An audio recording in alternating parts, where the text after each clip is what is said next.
ನಮಸ್ಕಾರ, ನ್ಯೂಸ್ 18 ಡಿಜಿಟಲ್ಗೆ ಸ್ವಾಗತ. ನಾನು Prithviraj Harnahalli. T20 world cup ತುಂಬಾ ಕುತೂಹಲ ಕೆಡೆ ಮಾಡಿಕೊಟ್ಟಿರುವಂಥದ್ದು. ಯಾಕೆಂದ್ರೆ ಸೆಮಿಫೈನಲ್ಗೆ ವೇದಿಕೆ ಸಜ್ಜಾಗಿದೆ. ಆದರೆ ಸೆಮಿಫೈನಲ್ಗೆ ಹೋಗಿರುವಂಥದ್ದು ಇದುವರೆಗೂ ಒಂದೇ ಒಂದು ಟೀಮ್ ಮಾತ್ರ, ಅದು ಇಂಗ್ಲೆಂಡ್.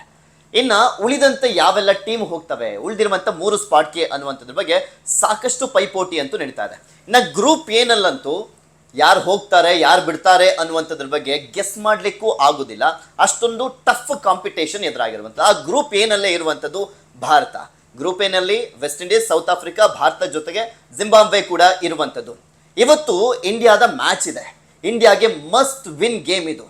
ಅದು ಬಿಗ್ ಮಾರ್ಜಿನ್ ಅಲ್ಲಿ ವಿನ್ ಆಗಲೇಬೇಕಾದಂಥ ಒತ್ತಡದಲ್ಲಿ ಭಾರತ ಇರುವಂಥದ್ದು. ಯಾಕೆಂದ್ರೆ ಒಂದೇ ಒಂದು ಸೋಲು ಸಾಕಷ್ಟು ಪಾಠವನ್ನ ಕಲಿಸ್ತಾ ಇದೆ, ಸಾಕಷ್ಟು ಒದ್ದಾಡುವಂತೆ ಮಾಡಿರುವಂಥದ್ದು. ಸೌತ್ ಆಫ್ರಿಕಾ ವಿರುದ್ಧ ಸೋತಿದ್ದು ದೊಡ್ಡದಲ್ಲ, ಆದರೆ ಬಿಗ್ ಮಾರ್ಜಿನ್ ಅಲ್ಲಿ ಸೋತಿದ್ದಿದೆಯಲ್ಲ, ಅದು ಬಿಗ್ಗೆಸ್ಟ್ ಲಾಸ್ ಭಾರತಕ್ಕೆ. ಸೊ ಹೀಗಾಗಿ ಜಿಂಬಾಬ್ವೆ ವಿರುದ್ಧ ಮಿನಿಮಮ್ ಅಂದ್ರು 77 ರನ್ನಿಂದ ಗೆಲ್ಲಬೇಕಾಗಿದೆ ಫಸ್ಟ್ ಬ್ಯಾಟಿಂಗ್ ಆಡಿದ್ರೆ. ಇನ್ನು ಅವ್ರು ಏನಾದರೂ ಫಸ್ಟ್ ಬ್ಯಾಟಿಂಗ್ ಆಡಿದ್ರೆ ನೆಕ್ಸ್ಟ್ ಆ ಟಾರ್ಗೆಟ್ ಅನ್ನು ನಾವು 8.4 ಓವರ್ ಅಲ್ಲಿ ರೀಚ್ ಮಾಡಬೇಕಾಗಿದೆ. ಸೊ ಹೀಗಾಗಿ ಸ್ವಲ್ಪ ಸೌತ್ ಆಫ್ರಿಕಾಕ್ಕಿಂತ ಜಾಸ್ತಿ ಹೋಗ್ತೀವಿ ಅಂತ. ಈಗ ನೆಟ್ ರನ್ ರೇಟ್ ಆಧಾರದಲ್ಲಿ ಯಾರು ಹೋಗ್ತಾರೆ ಬಿಡ್ತಾರೆ ಅಂತ ನಿರ್ಧಾರ ಆಗುವಂತ ಸಾಧ್ಯತೆ ಇದೆ. ಬಿಕಾಸ್ ನಾವು 76 ರನ್ನಿಂದ ಸೋತಿದ್ದಂಥ ಹಿನ್ನೆಲೆಯಲ್ಲಿ -3.80 ಭಾರತ ಇರುವಂಥದ್ದು ನೆಟ್ ರನ್ ರೇಟು. ಸೊ ಹೀಗಾಗಿ ಜಿಂಬಾಬ್ವೆ ವಿರುದ್ಧ ಒಂದು ದೊಡ್ಡ ಅಂತರದಲ್ಲಿ ಗೆಲ್ಲಲೇಬೇಕಾಗಿದೆ ಭಾರತ. ಇಲ್ಲ ಅಂದ್ರೆ ತುಂಬಾ ಕಷ್ಟ ಇದೆ, ಹಾದಿ ತುಂಬಾ ಕಠಿಣವಾಗಿದೆ ಸೆಮಿಫೈನಲ್ ಹೋಗ್ಲಿಕ್ಕೆ. ಸೊ ಹೀಗಾಗಿ ಇವತ್ತಿನ ಮ್ಯಾಚ್ ನಲ್ಲಿ ಈ ಹಿಂದೆ ಮಾಡಿರುವಂತ ಕೆಲವೊಂದು ತಪ್ಪುಗಳನ್ನ ಚೇಂಜಸ್ ಮಾಡಿಕೊಂಡು ಕಣಕ್ಕಿಳಿಯುವಂತ ನಿಟ್ಟಿನಲ್ಲಿ ಭಾರತ ಮುಂದಾಗ್ತಾ ಇದೆ. ಮೇನ್ಲಿ ಪ್ಲೇಯಿಂಗ್ 11 ಇದೆಯಲ್ಲ, ಪ್ಲೇಯಿಂಗ್ 11 ಅಲ್ಲಿ 3 ಬದಲಾವಣೆಯನ್ನ ತರುವಂತ ನಿಟ್ಟಿನಲ್ಲಿ ಭಾರತ ತಂಡ ಯೋಚನೆ ಮಾಡಿದೆ ಅಂತ ಹೇಳಲಾಗ್ತಾ ಇರುವಂಥದ್ದು. ಆ 3 ಮೇಜರ್ ಚೇಂಜಸ್ ಅನ್ನ ಮಾಡಿದ್ರೆ ಒಂದು ಬಿಗ್ ಟಾರ್ಗೆಟ್ ಅನ್ನ ಅಚೀವ್ ಮಾಡುವಂಥದ್ದಾಗ್ಲಿ ಅಥವಾ ಬಿಗ್ ಟಾರ್ಗೆಟ್ ಅನ್ನ ಸೆಟ್ ಮಾಡುವಂಥದ್ದಾಗ್ಲಿ ಭಾರತಕ್ಕೆ ಅಷ್ಟು ದೊಡ್ಡ ಮಟ್ಟದಲ್ಲಿ ಕಷ್ಟ ಆಗೋದಿಲ್ಲ ಅನ್ನುವಂಥ ಲೆಕ್ಕಾಚಾರ ಇದೆ. ಯಾರು 3 ಪ್ಲೇಯರನ್ನ ಚೇಂಜ್ ಮಾಡ್ತಾರೆ, ಆ 3 ಬದಲಾವಣೆ ಏನು ಅನ್ನುವಂಥದ್ದನ್ನ ನೋಡ್ತಾ ಹೋದಾದ್ರೆ ಮೇನ್ಲಿ ಇಲ್ಲಿ ಪ್ಲೇಯಿಂಗ್ 11 ನಲ್ಲಿ ಯಾರನ್ನ ಕೈ ಬಿಡುವಂತ ಸಾಧ್ಯತೆ ಅಂದ್ರೆ, ಯಾರನ್ನ ಕೈ ಬಿಡ್ತಾರೆ ಅನ್ನೋದಕ್ಕಿಂತ ಫಸ್ಟ್ ಯಾರು ಬರ್ತಾರೆ ಅನ್ನುವಂಥದ್ದನ್ನ ನೋಡೋಣ. ಇಲ್ಲಿ ಮೇನ್ ಡಿಸ್ಅಡ್ವಾಂಟೇಜ್ ಭಾರತಕ್ಕೆ ಏನಾಗಿದೆ ಅಂದ್ರೆ, ಅದು ಆಲ್ಮೋಸ್ಟ್ ಟಾಪ್ ಆರ್ಡರ್ ಅಲ್ಲಿ ಇರುವಂಥವ್ರು ಎಲ್ಲರೂ ಕೂಡ ಲೆಫ್ಟ್ ಹ್ಯಾಂಡರ್ಸ್ ಆಗ್ಬಿಟ್ಟಿದ್ದಾರೆ, ಎಕ್ಸೆಪ್ಟ್ ಸೂರ್ಯಕುಮಾರ್ ಯಾದವ್ ಮತ್ತು ಒಂದ್ ಕಡೆ ಹಾರ್ದಿಕ್ ಪಾಂಡ್ಯ. ಇನ್ನು ಉಳಿದಂಥವ್ರು ಎಲ್ಲರೂ ಕೂಡ ಲೆಫ್ಟ್ ಹ್ಯಾಂಡೆಡ್ ಬ್ಯಾಟ್ಸ್ಮನ್ಗಳೇ. ಸೊ ಇದು ಆಪೋಸಿಟ್ ಟೀಮ್ಗೆ ಈಸಿಲಿ ಒಂದು ಕ್ಯಾಲ್ಕುಲೇಷನ್ ಅನ್ನು ಹಾಕೊಳ್ಳೋದಕ್ಕೆ, ಫೀಲ್ಡ್ ಸೆಟ್ ಮಾಡಲಿಕ್ಕೆ, ಅವ್ರನ್ನ ಈಸಿಲಿ ಬಲೆಗೆ ಹಾಕೊಳ್ಳುವಂಥ ನಿಟ್ಟಿನಲ್ಲಿ, ಬೀಳ್ಸುವಂಥ ನಿಟ್ಟಿನಲ್ಲಿ ಒಂದು ಈಸಿ ವೇ ಆಗ್ಬಿಟ್ಟಿತ್ತು. ಅದನ್ನೇ ಮಾಡಿದ್ದು ಸೌತ್ ಆಫ್ರಿಕಾ ತಂಡ. ಏಕೆಂದ್ರೆ ಇಲ್ಲಿ ಸೌತ್ ಆಫ್ರಿಕಾ ವಿರುದ್ಧ ಆಡಿದಂಥ ಪಂದ್ಯವನ್ನೇ ಒಂದು ಎಕ್ಸಾಂಪಲ್ ಕೊಡೋದಾದ್ರೆ, ಅಭಿಷೇಕ್ ಶರ್ಮಾ ಅವರು left handed, Ishan Kishan left handed, Tilak Varma left handed, ಅದರ ಜೊತೆಗೆ ಸೂರ್ಯಕುಮಾರ್ ಯಾದವ್ ಅವರೊಬ್ಬರೇ ರೈಟ್ ಹ್ಯಾಂಡೆಡ್ ಇರ್ತಿದ್ದು. ಅದಾದ್ಮೇಲೆ ಬಂದಂಥ Washington Sundar left hand, Shivam Dube left hand, ಇನ್ನು ಹಾರ್ದಿಕ್ ಪಾಂಡ್ಯ ಅವರೊಬ್ರು ರೈಟ್ ಹ್ಯಾಂಡು, ಈ ರೀತಿಯ Rinku Singh left hand. So ಹೀಗಾಗಿ ಈ ಲೆಫ್ಟ್ ಹ್ಯಾಂಡೆಡ್ ಬ್ಯಾಟ್ಸ್ಮನ್ ಇದ್ದಂಥ ಹಿನ್ನೆಲೆಯಲ್ಲಿ ಫೀಲ್ಡ್ ಸೆಟ್ ಮಾಡೋದು ಈಸಿ, ತುಂಬ ಏನು ಪ್ರಾಬ್ಲಮ್ಸ್ ಇರೋದಿಲ್ಲ. ಈ ಪ್ರಾಬ್ಲಮ್ ಇದ್ದಿದ್ದು ಯಾರಿಗಪ್ಪ? ಇಂಡಿಯಾಗೆ. ಯಾಕೆಂದ್ರೆ ಈ ಮುಂಚೆ ಎಲ್ಲ ನಾವು ನೋಡ್ತಾ ಇದ್ವಲ್ಲ, ಈ ಮುಂಚೆ ಇದ್ದಿದ್ದಂಥ ಕ್ಯಾಪ್ಟನ್ಸ್ ಆಗಿರಲಿ, ಯಾರು ಧೋನಿ ಆಗಲಿ, ಗಂಗೂಲಿ ಆಗಲಿ, ಅಥವಾ ಕೋಚ್ಗಳೇ ಆಗಲಿ, ಆ ರೈಟ್ ಅಂಡ್ ಲೆಫ್ಟ್ ಕಾಂಬಿನೇಷನ್ ಇತ್ತಲ್ಲ, ಅದು ಮಿಸ್ ಹೊಡಿತಾ ಇತ್ತು ಭಾರತಕ್ಕೆ. ಆ right and left combination miss ಹೊಡಿತಾ ಇದ್ದಂಥ ಹಿನ್ನೆಲೆಯಲ್ಲಿ ಆ ಪ್ರಾಬ್ಲಮ್ ಕ್ರಿಯೇಟ್ ಆಗಿತ್ತಲ್ಲ, ಆ ಪ್ರಾಬ್ಲಮ್ ಅನ್ನ ಫಿಕ್ಸ್ ಮಾಡ್ತಾ ಇದ್ದಾರೆ. ಆ ಪ್ರಾಬ್ಲಮ್ ಯಾವ ರೀತಿಯಾಗಿ ಫಿಕ್ಸ್ ಆಗ್ತಾ ಇದೆ ಅಂದ್ರೆ, ಸಂಜು ಸ್ಯಾಮ್ಸನ್ ಅನ್ನ ಓಪನರ್ ಆಗಿ ವಾಪಸ್ ಟೀಮ್ಗೆ ಕರ್ಕೊಳ್ಳಾಗ್ತಾ ಇದೆ ಅಂತ ಹೇಳಲಾಗ್ತಾ ಇರುವಂಥದ್ದು. ಪ್ಲೇಯಿಂಗ್ 11 ನಲ್ಲಿ ಸಂಜು ಸ್ಯಾಮ್ಸನ್ ಈಸ್ ಬ್ಯಾಕ್ ಅನ್ನುವಂಥದ್ದನ್ನ ಎಕ್ಸ್ಪೆಕ್ಟ್ ಮಾಡ್ಬೋದು ಅಂತ ಕಾಣಿಸುತ್ತೆ.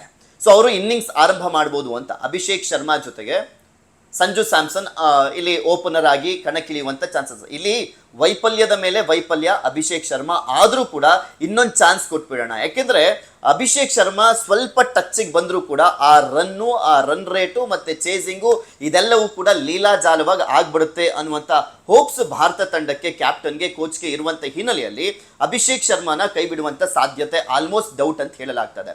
ಸೊ ಹೀಗಾಗಿ ಅಭಿಷೇಕ್ ಶರ್ಮಾ ಜೊತೆ ಸಂಜು ಸ್ಯಾಮ್ಸನ್ ಇನ್ನಿಂಗ್ಸ್ ಅನ್ನ ಪ್ರಾರಂಭ ಮಾಡಬಹುದು. ಚೇಸಿಂಗ್ ಇರುವಂತ ಸಂದರ್ಭದಲ್ಲೂ ಕೂಡ ಅಷ್ಟೇ. ಇಲ್ಲಿ ಓಪನರ್ ಆಗಿ ಬರ್ತಾ ಇದ್ದಂತ ಇಶಾನ್ ಕಿಶನ್ ಅನ್ನ ಹಾಗಾದ್ರೆ ಕೈ ಬಿಡ್ತಾರಾ? ಇಲ್ಲ, ಇಶಾನ್ ಕಿಶನ್ ಮಿಡ್ಲ್ ಆರ್ಡರ್ ಅಲ್ಲಿ ಅಂದ್ರೆ 1 ಡೌನ್ ಆಗಿ ಬರುವಂತ ಸಾಧ್ಯತೆ ಇದೆ. ಹಾಗಾದ್ರೆ ತಿಲಕ್ ವರ್ಮಾ ಪ್ಲೇಸ್ ಏನಾಗುತ್ತೆ ಅಂತ ನೋಡಿದ್ರೆ, ಸೂರ್ಯಕುಮಾರ್ ಯಾದವ್ ಆದ ನಂತರ ನೆಕ್ಸ್ಟ್ ತಿಲಕ್ ವರ್ಮಾ ಬರುವಂತ ಚಾನ್ಸಸ್ ಇರುವಂತದ್ದು. ಅದಾದ್ಮೇಲೆ ಶಿವಮ್ ದುಬೆ. ಸೊ ಇನ್ನೇನ್ ಚೇಂಜಸ್ ಮಾಡ್ತಾರೆ? ವಾಷಿಂಗ್ಟನ್ ಸುಂದರ್ ಇದ್ರು ಕಳೆದ ಮ್ಯಾಚ್ ನಲ್ಲಿ, ವೈಸ್ ಕ್ಯಾಪ್ಟನ್ ಆಗಿದಂತ ಅಕ್ಷರ್ ಪಟೇಲ್ನೇ ಬಿಟ್ಬಿಟ್ಟು ವಾಷಿಂಗ್ಟನ್ ಸುಂದರ್ನ ಹಾಕೊಂಡಿದ್ರು. ಎಂತ ಪ್ರೆಷರ್ ಮ್ಯಾಚ್ ಅಲ್ಲೆಲ್ಲ ಅಕ್ಷರ್ ಪಟೇಲ್ ಎಷ್ಟು ಅದ್ಭುತವಾಗೆಲ್ಲ ಆಡಿದ್ರು, ಆಲ್ರೌಂಡರ್. ತನ್ನ ಬೌಲಿಂಗ್ನಲ್ಲಾಗಿರ್ಬೋದು, ಬ್ಯಾಟಿಂಗ್ನಲ್ಲಾಗಿರ್ಬೋದು, ಫೀಲ್ಡಿಂಗ್ನಲ್ಲಾಗಿರ್ಬೋದು ಅದ್ಭುತ ಪ್ರದರ್ಶನ ಕೊಡ್ತಾ ಇದ್ದಂಥ ಆ ವೈಸ್ ಕ್ಯಾಪ್ಟನ್ನೇ ಬಿಟ್ಬಿಟ್ಟು ವಾಷಿಂಗ್ಟನ್ ಸುಂದರ್ನ ಹಾಕಿದ್ದಂಥದ್ದು ಕೂಡ ಸಾಕಷ್ಟು ಟೀಕೆಗೆ ಒಳಗಾಗಿತ್ತು. ಸೊ ಹೀಗಾಗಿ ಅಕ್ಷರ್ ಪಟೇಲ್ ವಾಪಸ್ ಬ್ಯಾಕ್ ಟು ಟೀಮ್ ಬರುವಂಥ ಚಾನ್ಸಸ್ ಇರುವಂಥದ್ದು. ಸೊ ಹೀಗಾಗಿ ಅವರ ಸ್ಥಾನವನ್ನು ತುಂಬಿದ್ದಂಥ ವಾಷಿಂಗ್ಟನ್ ಸುಂದರ್ ಅವರನ್ನ ಕೈ ಬಿಡುವಂಥ ಚಾನ್ಸಸ್ ಇದೆ. ಇದರ ಜೊತೆಗೆ ಬೌಲಿಂಗ್ನಲ್ಲಿ ಬದಲಾವಣೆ ಮಾಡುವಂಥ ಚಾನ್ಸಸ್ ಇದೆ. ಬೌಲಿಂಗ್ನಲ್ಲಿ ಯಾರ ಬದಲಾವಣೆ, ಯಾರನ್ನು ಕೈ ಬಿಡ್ಬೋದು ಅಂತ ನೋಡೋದಾದ್ರೆ ಹರ್ಷದೀಪ್ ಅವರನ್ನ ಕೈ ಬಿಡುವಂಥ ಸಾಧ್ಯತೆ ಇದೆ.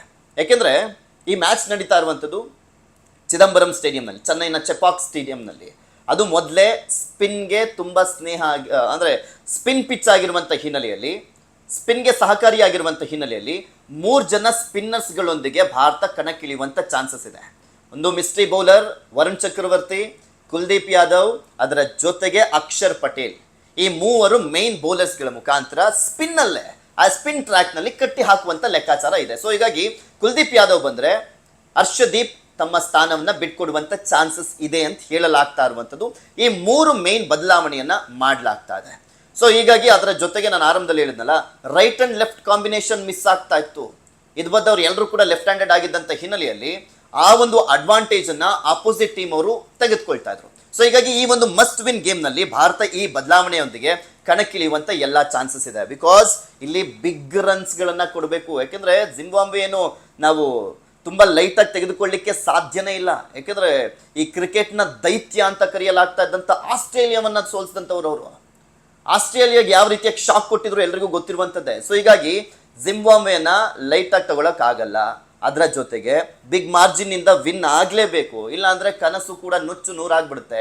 ಅದರ ಜೊತೆಗೆ ಇನ್ನೇನು 3 ಗಂಟೆಗೆ ಮ್ಯಾಚ್ ಇದೆ, West Indies versus South Africa. ಆ ಮ್ಯಾಚ್ ರಿಸಲ್ಟ್ ಏನಾಗುತ್ತೆ ಅನ್ನುವಂಥ ಕುತೂಹಲ ಬೇರೆ ಇರುವಂಥದ್ದು. ಬಿಕಾಸ್ ಆ ಒಂದು ಮ್ಯಾಚ್ ನಲ್ಲಿ ಸೌತ್ ಆಫ್ರಿಕಾ ಗೆಲ್ಲಪ್ಪ ಅಂತ ಕೇಳುವಂಥ ಪರಿಸ್ಥಿತಿ ನಿರ್ಮಾಣವಾಗಿದೆ. ಸೌತ್ ಆಫ್ರಿಕಾ ಗೆದ್ದು ವೆಸ್ಟ್ ಇಂಡೀಸ್ ಸೋತು, next India versus West Indies match ನ ಸಂದರ್ಭದಲ್ಲಿ ವೆಸ್ಟ್ ಇಂಡೀಸ್ ಇಂಡಿಯಾದ ಮೇಲೆ ಸೋಲಬೇಕಾಗಿದೆ. ನೆಟ್ ರನ್ ರೇಟ್ ಆಧಾರದಲ್ಲಿ ಅಕಸ್ಮಾತ್ ವೆಸ್ಟ್ ಇಂಡೀಸ್ 2 ಮ್ಯಾಚ್ ಸೋತ್ರೆ ಅವಾಗ ನೆಟ್ ರನ್ ರೇಟ್ ಬರಲ್ಲ. ಆದ್ರೆ ಸೌತ್ ಆಫ್ರಿಕಾ ವಿರುದ್ಧ ವೆಸ್ಟ್ ಇಂಡೀಸ್ ಏನಾದರೂ ಗೆದ್ದು ನಮ್ಮ ಮೇಲೆ ಏನಾದರೂ ಸೋತ್ರೆ ಅವಾಗ ನೆಟ್ ರನ್ ರೇಟ್ ಮೇನ್ ಆಗಿ ಬಂದ್ಬಿಡುತ್ತೆ. ನೆಟ್ ರನ್ ರೇಟ್ ಆಧಾರದ ಮೇಲೆ ಹೋಗುವಂತ ಚಾನ್ಸಸ್ ಇರುತ್ತೆ. ಸೊ ಹೀಗಾಗಿನೇ ಗ್ರೂಪ್ ಎ ನಲ್ಲಿ ಹೋಗುವಂತ 2 ಟೀಮ್ ಯಾರು ಅನ್ನುವಂಥದ್ದನ್ನ ತುಂಬಾ ಕುತೂಹಲದಿಂದ ನೋಡುವಂತ ಪರಿಸ್ಥಿತಿ ನಿರ್ಮಾಣವಾಗಿರುವಂಥದ್ದು. ಹಾಗೆ ತವರಿನಲ್ಲಿ ನಡೀತಾ ಇರುವಂತ ಕಾರಣಕ್ಕೋಸ್ಕರ ಇಂಡಿಯಾ ಈ ಮ್ಯಾಚ್ ಅನ್ನ ಗೆದ್ದು ತನ್ನ ಹೋಪ್ಸ್ ಅನ್ನ ಇಟ್ಕೊಳ್ಬೇಕಾಗಿದೆ. ಇಲ್ಲ ಅಂದ್ರೆ ಎಷ್ಟು ಮಟ್ಟಿಗೆ ಮುಖಭಂಗ ಆಗುತ್ತೆ. ಯಾಕೆಂದ್ರೆ ನಾವೆಲ್ಲ ನ್ಯೂಜಿಲ್ಯಾಂಡ್ ವಿರುದ್ಧದ ಸೀರೀಸ್ ಸಂದರ್ಭದಲ್ಲಿ ಭಾರತವನ್ನ ಸೋಲ್ಸಕ್ಕಾಗದೇ ಇಲ್ಲ, ಆ ಲೆವೆಲ್ಗಿದೆ, ಬಲಿಷ್ಠವಾದಂಥ ಟೀಮು ಅಂತೆಲ್ಲ ಹೇಳ್ತಾ ಇದ್ವಿ. ಹೌದು, ಇಲ್ಲ ಅಂತಲ್ಲ. ಆದರೆ ಆರ್ಡಿನರಿ ಪರ್ಫಾರ್ಮೆನ್ಸ್ ಬೇಕಾಗಿಲ್ಲ. ಈಗ ತುಂಬ ಪ್ರೆಷರ್ ಇರುವಂಥ ಟೈಮ್ನಲ್ಲಿ ಎಕ್ಸ್ಟ್ರಾರ್ಡಿನರಿ ಬ್ಯಾಟಿಂಗ್ ಬೇಕಾಗಿದೆ, ಎಕ್ಸ್ಟ್ರಾರ್ಡಿನರಿ ಬೌಲಿಂಗ್ ಬೇಕಾಗಿದೆ, ಹಾಗೆ ಫೀಲ್ಡಿಂಗ್ ಕೂಡ ಬೇಕಾಗಿದೆ. ರಿಂಕು ಸಿಂಗ್ ಅವ್ರನ್ನ ಕೂಡ ಬದಲಾವಣೆ ಮಾಡ್ಬೋದು ಅಂತ ಹೇಳಲಾಗ್ತಾ ಇತ್ತು. ಆದರೆ ಆ ಚಾನ್ಸಸ್ ಕಡಿಮೆ. ಯಾಕೆಂದರೆ ರಿಂಕು ಸಿಂಗ್ ಫಿನಿಶಿಂಗ್ ಟೈಮಲ್ಲಿ ಬಂದರೂ ಕೂಡ ಸ್ವಲ್ಪ ಒತ್ತಡವನ್ನು ನಿವಾರಿಸಿಕೊಂಡು ಬೀಸುವಂಥ ಛಾತಿ ಇದೆ. ಅದರ ಜೊತೆಗೆ ಮೇಯ್ನ್ ಆಗಿ 15ರಿಂದ 20 ರನ್ ಫೀಲ್ಡಿಂಗಲ್ಲೇ ಕಂಟ್ರೋಲ್ ಮಾಡ್ತಾ ಇದ್ದಾರೆ. ಯಾವ ದಿಕ್ಕಲ್ಲಿ ಬಾಲ್ ಹೋಗ್ತಾ ಇದ್ರು ಕೂಡ ಅದನ್ನ ಹಿಡಿಯುವಂಥದ್ದು ಜಡೇಜಾ ಬಿಟ್ರೆ ಇಂಡಿಯಾ ಟೀಮಲ್ಲಿ ನೆಕ್ಸ್ಟ್ ಈಗ ಸೂಪರ್ ಫೀಲ್ಡರ್ ರೀತಿಯಲ್ಲಿ ಕಾಣಿಸ್ತಾ ಇರುವಂಥದ್ದು, ಸ್ಪೈಡರ್ ಮ್ಯಾನ್ ರೀತಿಯಲ್ಲಿ ಕಾಣಿಸ್ತಾ ಇರುವಂಥದ್ದು ಅದು ರಿಂಕು ಸಿಂಗ್ ಆಗಿರುವಂಥ ಹಿನ್ನೆಲೆಯಲ್ಲಿ ರಿಂಕು ಸಿಂಗ್ ಅವ್ರನ್ನ ಉಳಿಸ್ಕೊಳ್ಳುವಂಥ ಎಲ್ಲ ಚಾನ್ಸಸ್ ಇದೆ. ಸೊ ಹೀಗಾಗಿ ಕಾದ್ ನೋಡೋಣ.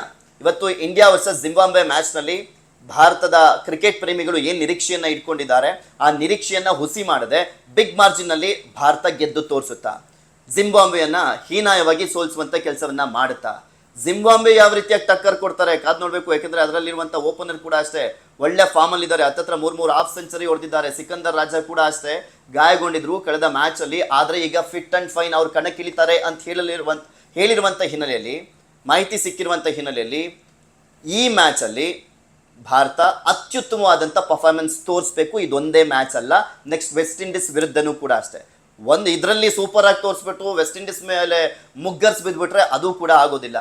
ಸೊ ನೆಕ್ಸ್ಟ್ ಇರುವಂಥ 2 ಮ್ಯಾಚ್ಗಳು ಕೂಡ do or die match, must win match ಆಗಿರುವಂಥ ಹಿನ್ನೆಲೆಯಲ್ಲಿ ಭಾರತದ ಪರ್ಫಾರ್ಮೆನ್ಸ್ ಕೂಡ ಅಷ್ಟೇ ಉತ್ತುಂಗದಲ್ಲಿ ಇರಬೇಕು. ಇಷ್ಟು ದಿನ ಆಡಿದ್ದಕ್ಕಿಂತ ಈ ವರ್ಲ್ಡ್ ಕಪ್ನಲ್ಲಿ ಯಾವ ರೀತಿಯಾಗಿ ಇರುವಂಥ ನೆಕ್ಸ್ಟ್ 2 ಟಫೆಸ್ಟ್ ಮ್ಯಾಚ್ಗಳಲ್ಲಿ ಗೆದ್ದು ಬೀಗ್ತಾರೆ, ಗೆದ್ದು ತೋರಿಸ್ತಾರೆ, ಚಾಲೆಂಜ್ ಅನ್ನ ವಿನ್ ಮಾಡ್ತಾರೆ. ಕಾದ್ ನೋಡೋಣ. ಧನ್ಯವಾದ. ನಿರ್ಭೀತ, ನಿಷ್ಪಕ್ಷಪಾತ, ವಿಶ್ವಾಸಾರ್ಹ ಸುದ್ದಿಗಳಿಗೆ ಮತ್ತೊಂದು ಹೆಸರಾಗಿರುವಂತ ನ್ಯೂಸ್ 18 ಕನ್ನಡ ಈಗ ಆಪ್ ನಲ್ಲೂ ಲಭ್ಯವಿದೆ. ದಯವಿಟ್ಟು ಇಲ್ಲಿರುವ QR ಕೋಡ್ ಅನ್ನ ಸ್ಕ್ಯಾನ್ ಮಾಡಿಕೊಂಡು ಆಪ್ ಅನ್ನ ಡೌನ್ಲೋಡ್ ಮಾಡೋದಕ್ಕೆ ಮರಿಬೇಡಿ. ನಿಮ್ಮ ಬೆಂಬಲ ಹೀಗೆ ಸದಾ ನಮ್ಮೊಂದಿಗಿರಲಿ. ಧನ್ಯವಾದ.